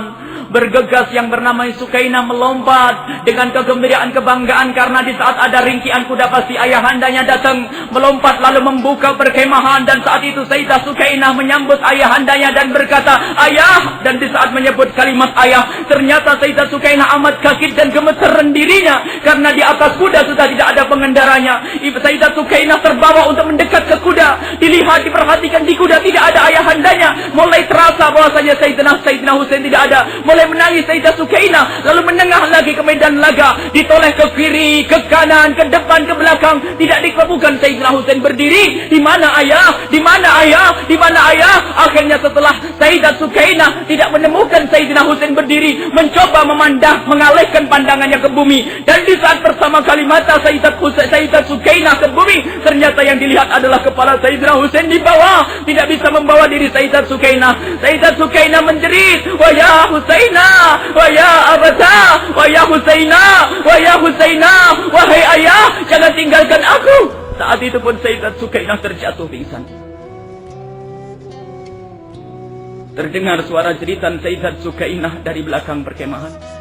Sayyidah Zainab bersama Sayyidah Fatimah keluar bersama ahli bait yang lainnya mencoba untuk keluar dan menyambut Sayyidah Sukainah. Dan di saat tersadar ingin menjerit lagi ditahan. "Sukainah, jangan lakukan, jangan menjerit, jangan pukul wajahmu dan jangan robek bajumu. Sungguh aku mendapatkan pesan dari ayahandamu, kalau aku mati jangan ada yang memukul wajah dan merobek baju."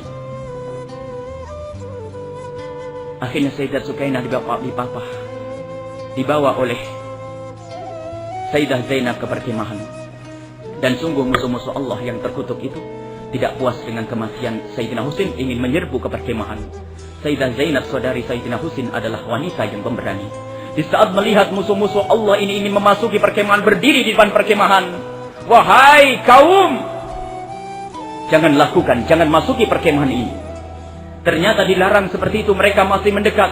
"Wahai kaum, jika di antara kalian sudah tidak ada yang punya agama, tidak punya iman, apakah di antara kalian tidak ada yang masih punya tradisi nenek moyang yang masih menghargai rumah perempuan, rumahnya wanita? Zaman nenek moyang kita, orang malu memasuki perkemahan perempuan." Akhirnya diam-diam para laki-laki itu malu, mengundur. Kemudian setelah itu, Syammar ibn Jauzan memerintahkan kepada pasukan, mana yang tombaknya paling panjang. Ada yang datang membawa tombak yang paling panjang. "Tusuk kepala Husain, jadikan bendera." Ditusuklah kepala Sayyidina Husain, dijadikan bendera untuk menggiring ahli bait Rasulullah ke tempatnya Ibnu Ziyad. Imam Ali Zainal Abidin yang saat itu sakit diikat di atas kuda dengan satu pengikat yang namanya jami'ah, tangan diikat ke kaki lalu ditumpangkan di atas kuda. Siapa ini? Cucu Rasulullah sallallahu alaihi wasallam. Siapa ini? Bukan tawanan, tapi ini cucu tercinta Rasulullah, cucu putra tercinta Rasulullah, Imam Ali Zainal Abidin. Ditaruh di atas kuda, kemudian para wanita digiring seperti budak. Mayat-mayat, jenazah dan jenazah ahli bait tidak dihormati, hanya diikat, ditarik, diseret hingga sampailah ke tempatnya Ibnu Ziyad. Dengan bangganya Ibnu Ziyad melihat kepala Sayyidina Husain terpenggal. Subhanallah, memang tidak ada iman di dalam dirinya.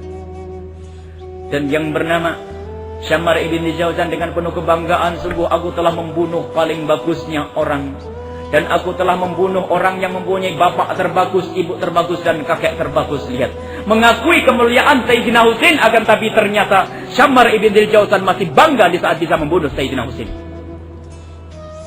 Kepala Sayyidina Husain diturunkan dari tombak, dihadapkan kepada Ibnu Ziyad, dijatuhkan di depan Ibnu Ziyad. Subhanallah. Dengan kesombongannya Ibnu Ziyad mengambil tongkatnya, dibolak-balik. Saat itu masih ada sisa-sisa sahabat Nabi yang ada di tempat itu. Lihat, jika ada sahabat Nabi yang hidup saat itu adalah hidup dalam keadaan tertekan, bukan karena membela kemungkaran, akan tapi karena mereka hidup adalah menghindari perpecahan dan pertumpahan darah. Saat itu ada Anas bin Malik melihat apa yang dilakukan oleh Ibnu Ziyad, menangis, menitikkan air mata. Kemudian saat itu ternyata Ibnu Ziyad berlebihan sampai tongkat itu ditusuk-tusukkan ke hidung Sayyidina Husain, dan sungguh jahat manusia ini. Sehingga ada salah satu sahabat Nabi yang bernama Zaid ibn Arqam menjerit dan berkata, Ibnu Ziyad, hentikan wahai kaum muslimin. Sungguh engkau akan terhina di saat engkau membunuh cucu Rasulullah dan engkau kuasakan atas dirimu sendiri Ibnu Murjanah, Ubaidillah ibn Ziyad. Sungguh terkutuk engkau semuanya. Wahai Ibnu Ziyad, ketahuilah, aku sungguh pernah melihat wajah ini dipeluk oleh Rasulullah. Sungguh aku melihat kepala ini di pundak Rasulullah. Sungguh aku melihat orang ini pernah dipangku oleh Rasulullah. Kemudian Rasulullah memohon kepada Allah, Allahumma inni istauda'tuka iyyahuma wa salihal mu'minin. Ya Allah, aku menitipkan kedua cucuku Hasan dan Husain kepadamu, ya Allah, dan kaum muslimin. Wahai Ibnu Ziyad, bagaimana engkau dengan titipan Rasulullah? Ibnu Ziyad rupanya dengan ucapan seperti ini merasa marah. Dan di saat marah ingin membunuh Zaid bin Arqam, akan tapi Allah melindungi Zaid bin Arqam. Lalu hanya disuruh untuk memenjarakan saja. Dasar tua bangka, kalau bukan karena tua bangkamu niscaya engkau sudah aku bunuh, wahai Zaid bin Arqam. Lihat, ini kejadian yang terjadi di Kufah. Setelah itu mayat Imam Husain, jenazah Imam Husain bersama para ahli bait harus dibawa ke Syam, dikirim kepada Yazid. Dan dikirim dengan penuh kebanggaan, perayaan. Subhanallah, cucu Rasul meninggal, mereka merayakan. Lihat, mana orang yang memberi tanda tangan itu? Mana orang 16.000 orang yang bertanda tangan untuk membaiat Imam Husain? Tidak ada. Mereka adalah orang yang hanya pintar mengaku cinta kepada ahli bait. Mereka bukanlah orang yang cinta kepada ahli bait yang sesungguhnya. Justru mereka lah yang menjadikan sebab Sayyidina Husain terbunuh. Dibawalah Imam Husain ke tempatnya Yazid. Dan di saat itu surat dari Ibnu Ziyad, sungguh surat yang dengan penuh kebanggaan. Wahai Yazid, aku telah bisa membunuh orang yang sangat berbahaya atas kekuasaanmu. Lihat, rupanya ini dilakukan adalah bukan untuk menghambakan diri kepada Allah, tapi untuk menghambakan diri kepada Yazid. Dan saat itu Yazid dalam riwayat membiarkan kepala Imam Husain dipajang di Syam selama 3 hari 3 malam. Sebagian lagi mengatakan mayat jenazah Imam Husain segera dirawat lalu dikirim. Ada sebagian dikembalikan ke Karbala, ada sebagian lagi dikembalikan di Asqalan, dan banyak riwayat akan kepala Imam Husain radhiyallahu anhu. Kejadian unik di tempatnya Yazid. Saat itu ada Sayyidat Fatimah Al-Hurrah, putri Imam Husain yang bernama Fatimah. Ada saudagar yang bersama Yazid waktu itu. Tiba-tiba berkata Yazid, ada orang cantik ini, buatku saja ini, Masya Allah. Cucu Rasulullah. Ada orang cantik ini, budak ini buatku saja. Lihat, dianggap budak, putri Rasulullah, cucu Rasulullah. Tiba-tiba Sayyidah Zainab, saudarinya Sayyidina Husain, dengan penuh keberanian berkata, tidak, ini bukan untuk engkau wahai pedagang, wahai saudagar kaya, dan juga bukan untuk tuanmu. Sampai Yazidnya kena ini. Kata Yazid, juga bukan untukku wahai Fatimah, wahai Zainab, juga bukan untukmu wahai Yazid, kecuali engkau keluar dari agama nenek moyangku. Maksudnya dari agama Rasulullah. Kecuali engkau keluar dari Islam, baru engkau boleh mendapatkannya. Dijawab oleh Yazid, engkau yang keluar, engkau ayahmu, kakekmu, engkau saudaramu dan kakakmu yang keluar dari Islam. Tidak merasa bahwasanya Yazid bersama bawahannya adalah melakukan kesalahan. Apa kata Zainab? Yang keluar dari Islam adalah engkau. Engkau tidak akan kenal Islam kecuali dari kakekku, dari ayahku, dan dari saudaraku. Ketahuilah itu wahai Yazid. Saat itu Yazid merasa malu. Celaka orang yang membangkitkan marah putri Rasulullah SAW. Akhirnya Sayyidat Zainab bersama para ahli bait dibawa ke dalam. Akan tapi ada satu orang yang tersisa, kaum laki-laki dari ahli bait Rasulullah, yaitu yang bernama Ali Zainal Abidin. Saat itu ditanya, siapa ini? Aku adalah Ali Zainal Abidin. Ya. Bahkan di tempatnya Ibnu Ziyad pun Imam Ali Zainal Abidin tidak pernah disembunyikan. Di tempatnya Ibnu Ziyad, pertama kali didatangkan ke rumahnya Ibnu Ziyad, Imam Ali Zainal Abidin yang sakit, Itu pun waktu ditanya siapa ini laki-laki, dia juga menjawab sama. Di saat seperti di tempatnya Yazid, ia mengatakan, aku adalah Ali Zainal Abidin ibn Husain. Padahal mungkin sekali saat itu akan dibunuh oleh Ibnu Ziyad. Tetapi lihat, ahli bait Rasulullah tidak pernah takut. Ahli bait Rasulullah tidak pernah menyembunyikan kebenaran. Beliau dengan jujur mengatakan, aku adalah Ali Zainal Abidin. Sampai Ibnu Ziyad waktu itu mengatakan, masih ada yang hidup dari kaum laki-laki? Iya, masih ada yang hidup. Kata Ibnu Ziyad, bunuh saja. Seketika itu, yang namanya Sayyidat Zainab melompat mendekati Imam Ali Zainal Abidin. Engkau bisa membunuh dia kalau tidak bisa membunuhku. Dan selamatlah Imam Ali Zainal Abidin. Di tempatnya Yazid pun akan diperlakukan yang sama. Hingga akhirnya, selamatlah Imam Ali Zainal Abidin. Setelah itu, keluarga Rasulullah yang masih hidup, keluarga ahli bait Rasulullah yang masih hidup dibawa ke Madinah kembali. Sayyidat Zainab kembali ke Madinah.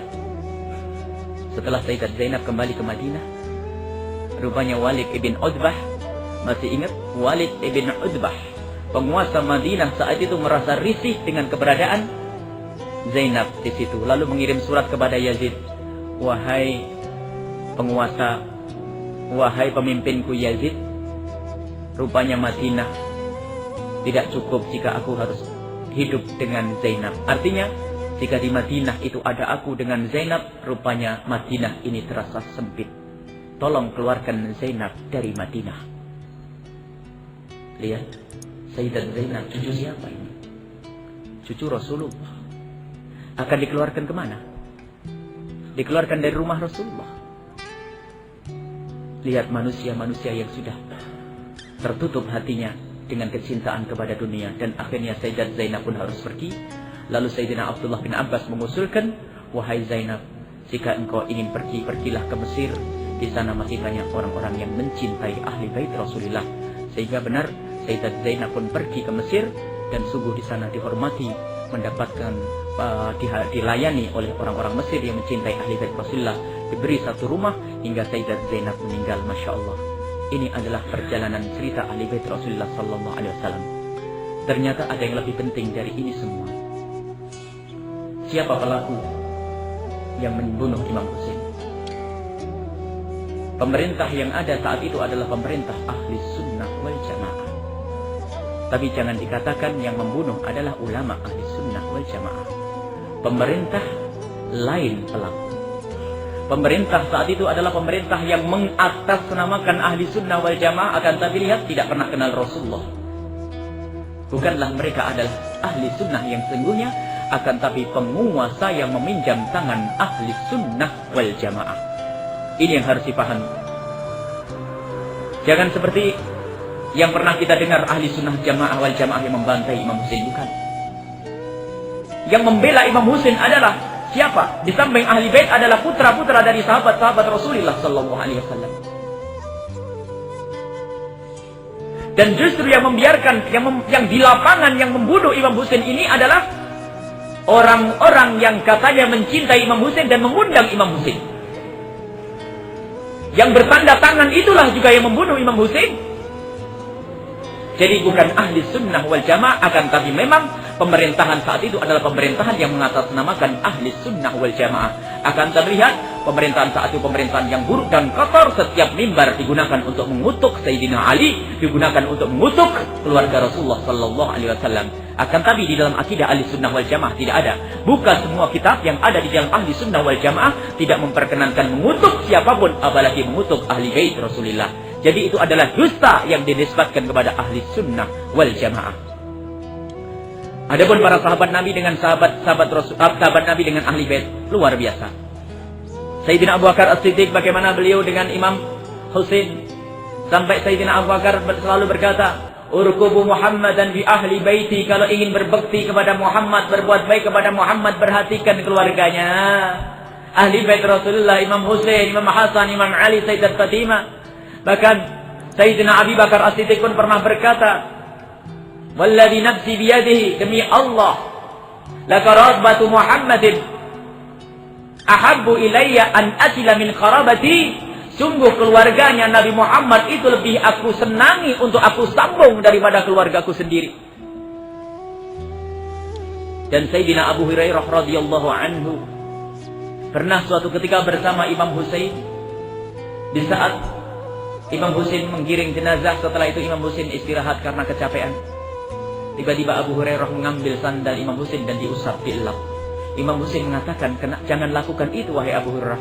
Dikatakan oleh Abu Hurairah, da'hu ya Husain, biarkan wahai Husain, aku bersihkan. Kalau orang-orang pada tahu tentang kadar kemuliaanmu, niscaya mereka akan membawamu di atas leher mereka wahai Husain. Lihat, ini adalah Abu Hurairah radhiyallahu anhu. Begitu juga Abdullah ibn Umar. Begitu juga Sayyidina Umar bin Khattab. Yang Sayyidina Umar bin Khattab pernah memberikan hadiah kepada Sayyidina Husain 10.000 dinar dan kepada 10.000 dirham, dan kepada putra beliau yang bernama Abdullah dengan 1.000 saja. Sampai Abdullah bertanya, ayah, engkau bedakan aku, Husain kau beri banyak, aku sedikit. Dijawab oleh Sayyidina Umar bin Khattab, siapa yang mempunyai bapak seperti Husain? Dan siapa yang mempunyai kakek seperti Husain? Siapa yang mempunyai ibu seperti Husain? Ibunya Husain lebih bagus dari ibumu, bapaknya Husain lebih bagus daripada bapakmu, dan kakeknya Husain lebih bagus dari kakekmu. Lihat, Sayyidina Abu Bakar As-Siddiq radhiyallahu anhu. Sayyidina Abdullah bin Umar, di saat melihat Sayyidina Husain berjalan, beliau berkata, wallahi demi Allah, hada ahabbu ahli al-ardi al-yawma ila ahli as-sama'i. Ini adalah orang yang paling dicintai dari ahli bumi oleh ahli langit. Para malaikat, para kekasih Allah sangat mencintai Imam Husain radhiyallahu anhu. Jadi lihat, kita bedakan antara pemerintah dengan ulama. Barangkali kita bisa membayangkan ya, sebuah pemerintahan itu bukan mewakili ulama.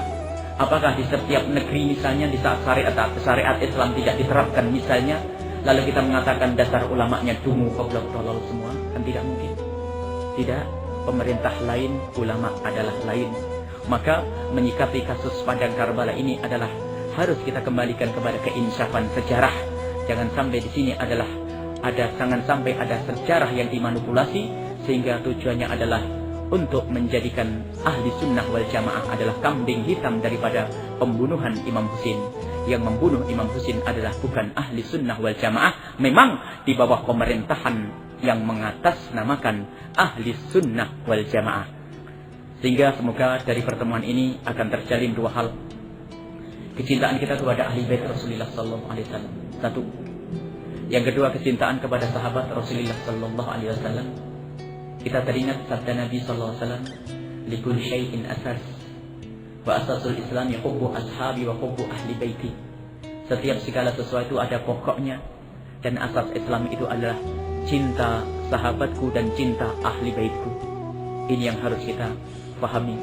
Kemudian masih banyak hal-hal yang harus kita sampaikan sebetulnya berkenaan dengan paham ini, karena ada sekelumit orang yang menggunakan kejadian di Padang Karbala, meninggalnya Imam Husain ini, ada untuk menggugah emosi, sehingga kesimpulannya menyebutkan bahwa pelakunya adalah ahli sunnah wal jamaah, sehingga serta-merta orang ini membenci ahli sunnah wal jamaah. Ini adalah musibah akidah di zaman ini, sehingga mengagungkan ahli bait berlebihan yang sebetulnya bukan mengagungkan, akan tapi justru malah merendahkan ahli bait. Akan tapi akidah ahli sunnah wal jamaah adalah cinta ahli bait. Lihat, yang tidak cinta kepada ahli bait, lihat bencana akan timbul. Ia akan mendapatkan bencana. Dan ketahuilah, semua yang ikut campur dalam membunuh Imam Husain akan mendapatkan bencana di dunia. Sehingga satu Imam Suti di saat berdagang lewat, ada satu imam alim melewati satu perkampungan, mampir di rumahnya satu orang.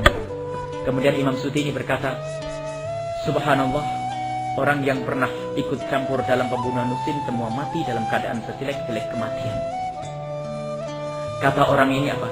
Ma'adzarakum, alangkah dustanya engkau, wahai tamuku. Aku adalah yang ikut membunuh Husain, akan tapi sampai hari ini aku baik-baik saja. Saat itu sore hari menjelang, sehingga tuan rumah ini harus menyalakan lampu. Tiba-tiba yang namanya lampu ini, minyaknya kok nempel di tangan. Kemudian api nyala di tangan. Mencoba untuk ditiup, akan tapi ternyata api pindah ke mulut, sehingga dirinya itu kebakar saat itu, sehingga dia nyebur ke air, mati dalam keadaan hangus, jelek, sebusuk-busuk kematian. Hati-hati dengan membenci ahli bait Rasulullah, dan hati-hati membenci sahabat Rasulullah sallallahu alaihi wasallam. Tidak ada iman orang yang membenci ahli bait Rasulullah. Tidak ada iman orang yang membenci sahabat Rasulullah sallallahu alaihi wasallam. Ini saja barangkali cerita Imam Husain yang saat ini mencoba dihadirkan oleh beberapa kelompok. Karena Imam Husain akan dihadirkan di mana-mana. Sekarang mulai marak di Bandung, di Jakarta, di Jawa Timur cerita Imam Husain, Imam Husain, Imam Husain. Maka kami mencoba untuk menghadirkan. Karena apa? Kita khawatir ada orang yang mencoba menghadirkan cerita Imam Husain versi mereka, versi yang jelek, sehingga merendahkan sahabat Rasulullah, merendahkan ahli sunnah wal jamaah. Ini yang harus benar-benar kita hadirkan. Kemudian lihat, pemerintahan ahli sunnah wal jamaah itu berlaku atas nama bukan ahli sunnah. Pemimpinnya tidak mengerti agama, dia ikut agama apa saja. Kalau Nasrani menguntungkan, ikut Nasrani itu, Ibnu Ziyad dan sebagainya, yang penting untung itu. Bukan karena dia adalah ahli sunnah wal jamaah, tidak ada iman di dalam hati Ibnu Ziyad. Jadi jangan sampai dikatakan Ibnu Ziyad adalah ahli sunnah wal jamaah. Bukan, itu adalah orang yang mengatasnamakan ahli sunnah. Karena ahli sunnah wal jamaah hebat, karena hebat maka banyak orang yang ngaku saat itu sebagai ahli sunnah wal jamaah. Akan tapi ternyata mereka ini adalah orang yang tidak kenal ahli sunnah. Dan asal tahu saja, Imam Ali karramallahu wajhahu benar-benar dikutuk di setiap pemerintah, di setiap mimbar, di zaman pemerintahan itu. Yazid dan setelahnya, pemerintahan itu selalu mengutuk Imam Ali bin Abi Thalib. Itu bukan karena keputusan ulama ahli sunnah wal jamaah. Laki-laki itu keputusan pemerintah. Hingga datanglah Umar bin Abdul Aziz menghentikan semua kutukan itu. Lihat, sekelompok orang yang menanamkan kebencian kita kepada ahli sunnah, memamerkan bahwasanya pengutukan itu ada dan dilakukan oleh ulama ahli sunnah wal jamaah. Bukan, itu dilakukan oleh ulama-ulama yang terbeli oleh pemerintah, yang tidak mengenal ahli sunnah wal jamaah, akan tapi hanya membeli ahli sunnah wal jamaah, mengatasnamakan ahli sunnah wal jamaah. Ini semoga bisa membentengi akidah kita. Ingat, kalau ada orang yang mencoba mengajak kita mencintai ahli bait tapi membenci sahabat, jangan didengar. Atau sebaliknya, gembar-gembar sahabat Nabi SAW tapi tidak kenal ahli bait Rasulullah, ini adalah juga masyarakat yang bermasalah. Ini saja, mari kita doa bersama. Bismillahirrahmanirrahim. Alhamdulillahirabbil alamin. Allahumma shalli ala sayyidina Muhammad wa ala ali sayyidina Muhammad. Ya Allah, kami yang hadir di tempat ini, ya Allah, jadikanlah kami adalah orang-orang yang bisa benar-benar tulus mencintai kekasih-Mu Nabi Muhammad.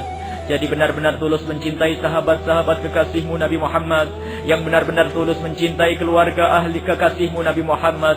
Ya Allah, dudukkan kami kelak di surga bersama Imam Husain, bersama Imam Ali karramallahu wajhahu, bersama Sayyidina Abi Bakar As-Siddiq, bersama Sayyidina Umar, orang-orang yang sungguh dekat kepada kekasih-Mu Nabi Muhammad. Ya Allah, sungguh Engkau Maha Kuasa. Ya Allah, ya Allah, jadikanlah 10 Asyura, kematian Imam Husain ini adalah yang menghidupkan hati-hati orang yang mati cinta kepada kekasih-Mu Nabi Muhammad, sehingga hati mereka menjadi hidup mencintai ahli bait kekasih-Mu Nabi Muhammad, sehingga hati mereka semakin cinta kepada sahabat kekasih-Mu Nabi Muhammad. Ya Allah, sungguh Engkau Maha Kuasa. Ya Allah, di malam ini, ya Allah, semoga malam ini adalah malam kebangkitan kami, sehingga kami adalah orang yang rela berjuang untuk membela agama-Mu. Ya Allah, jadikanlah kami adalah pejuang-pejuang agama-Mu. Ya Allah, jika Engkau hendak mencabut nyawa kami, kelak cabutlah nyawa kami di saat kami berada di jalan-Mu, membela agama-Mu, membela kekasih-Mu Nabi Muhammad, membela sahabat kekasih-Mu Nabi Muhammad, membela ahli bait kekasih-Mu Nabi Muhammad. Ya Allah,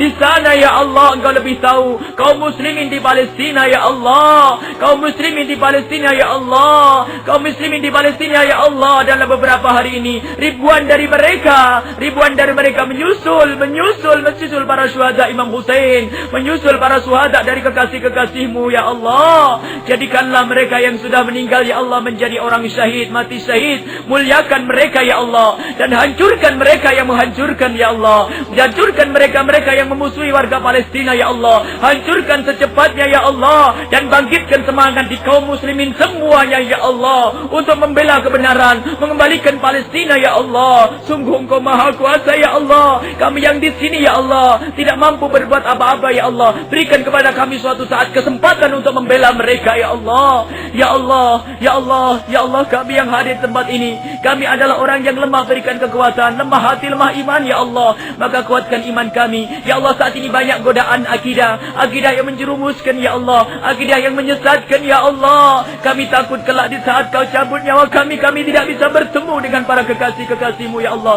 Jagalah iman kami, akidah kami ya Allah, akidahnya para sahabat-sahabat-Mu dan akidah ahli bait-Mu, ahli bait kekasih-Mu ya Allah, akidah sahabat-sahabat kekasih-Mu dan akidah ahli bait kekasih-Mu Nabi Muhammad. Ya Allah, ampuni dosa kami ya Allah atas keteledoran kami dalam mencintai sahabat kekasih-Mu Nabi Muhammad.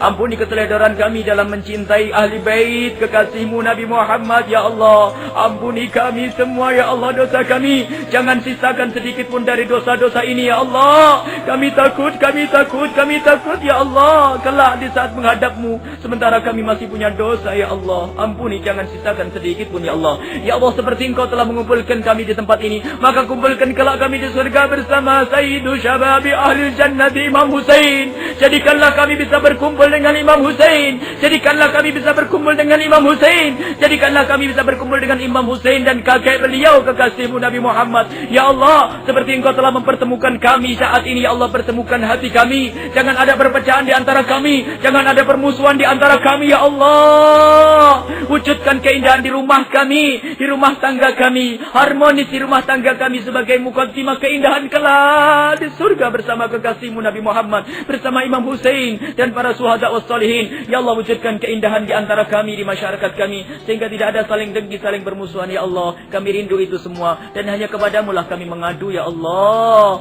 Allahumma arhamna wa la tu'adzibna, wansurna wa la takhzulna, wa'afina wa la tumridna, وأكرمنا ولا تهنا. اللهم أصلحنا وأصلح من في صلاح الإسلام والمسلمين. اللهم لا تهلكنا وأهلك كفرة المشركين. اللهم وأهلك من في هلاكه صلاح الإسلام والمسلمين. اللهم أهلك الكفرة والمشركين واليهود يا الله. اللهم أهلك من في هلاكه صلاح الإسلام والمسلمين. اللهم أصلحنا وأصلح من في صلاح الإسلام والمسلمين. اللهم ألف بين قلوبنا واهدنا سبل السلام ونجنا من الظلمات إلى النور وجنبنا الفواحش ما ظهر منها وما بطن. اللهم بارك لنا في أسمائنا وقلوبنا وأزواجنا وذريتنا وأسواقنا وبيوتنا ومساجدنا وسيارتنا وكل ما أعطيتنا يا أرحم الراحمين ويا أرحم الراحمين. اللهم اغفر لنا جميعا ولوالدينا.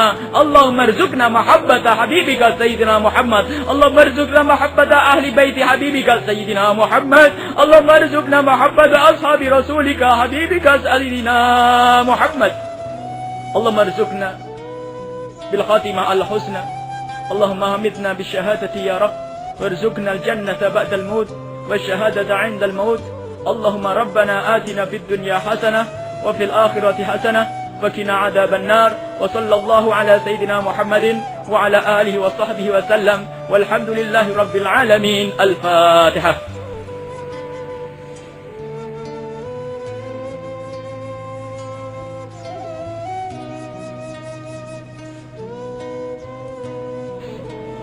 Wabillahi taufiq wal hidayah. Wassalamualaikum warahmatullahi wabarakatuh.